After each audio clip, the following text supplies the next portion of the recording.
done several modifications to my Pit Boss Austin XL over the last couple of years. The one modification I have not come up with a way to address is to be able to vacuum that fire pot out with a shop vac without removing the grates, the sear plate, and the barrel plate. I've seen people do it on YouTube a couple, 3 different ways. Wasn't really happy with any of those ways. I think I have a way that's going to be simple, quick, and to the point. We'll see if I can make this work. Let's get started. Once that's been scraped, next thing we'll do is we'll remove the sear plate and the barrel plate. With the sear plate and the barrel plate removed, the next step is we open the diffuser. We take a shop vac and vacuum all that ash out of the pot. Now you'll see there's a lot of ash buildup around the pot. I could get away with vacuuming that every 4th, 5th, 6th time that I clean that fire pot. The main thing is to get that fire pot vacuumed out so that ash doesn't build up and back up. So we're going to see if we can make this work. Let's get started getting it done. So I think you're going to figure out pretty quickly where I'm going with this.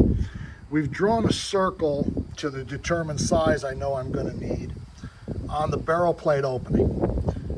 I don't have a drill bit that's big enough to drill that out, but between a drill bit and a jigsaw, I think I can get it cut out and opened up.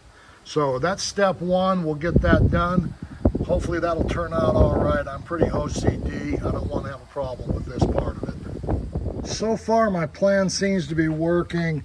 It could have been a little bit better execution on this hole, but not too shabby. I mean, it's not quite centered, but I can live with that. But now we're going to fashion a piece of equipment that we can attach to a shop vac. And I think we're going to be able to just put that down that hole, suck all that ash out, and avoid having to take this thing apart every 4 or 5 cooks. Only have to take it apart every 10 or 12 cooks now. Let's see how we can do with the fashioning a hose for this. So now that we've got our hole cut out of the barrel plate, we need to fashion something that's going to fit down that hole and vacuum. I'm going to use a turkey baster. Took the bulb off of it, and I think what we need to know is how far down that can go. Looks like I've got about 1/2 to 3/4 of an inch of play. So we're going to take that off of this end to make that hole a little bit bigger. Then we're also going to hook this to the vac. Problem is it's just slightly too big to fit inside the hose. So what we're going to do is we're going to slice some cuts into that and squeeze it together. That should fit nicely into that hose. I'm pretty sure we've accomplished what we set out to do here, guys. We've got the hole cut. We've got a cheap shop vac from Walmart, $25, $30. We took that turkey baster tube, put some slits in it so we can bend that together to fit into the end of this hose. Now it snaps in perfectly like it was made for it. So we're going to go ahead and get this hooked up, give it a shot, see if we did it. Time for the moment of truth, guys. Let's see if this worked.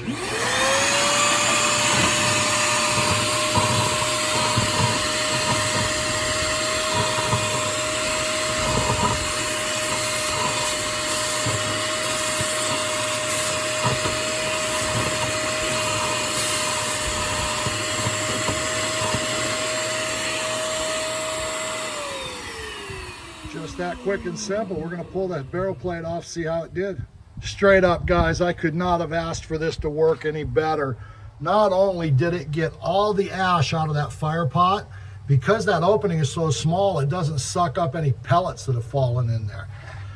Very nice. I think that's going to make my life much easier. Now that we have the hole drilled in this, I want to point out that if you don't have a diffuser between that fire pot and this hole, you're going to get more of a direct flame on that sear plate.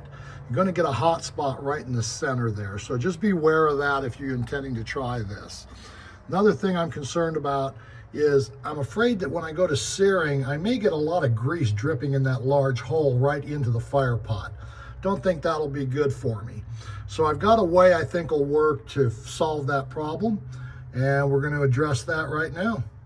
To address my concerns about the hole having grease dripping down into it, and also that big gaping hole for the searing, going to give me a hot spot right there in the center, I reached out to Michael at Overtime Fabrication in Queen Creek, Arizona.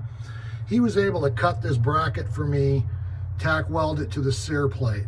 So now when it's open, I'm covering just enough of what I drilled out that I'll get a more even sear and less grease dripping in. When it's closed, it's out of the way. I think that's going to be an awesome solution to this problem. I know this won't be a mod that everybody is going to think is wonderful. Works for me though. I'm getting lazy. The less I have to take this thing apart to vacuum, the better off I am. Hope this makes sense to you guys. Thanks for following along.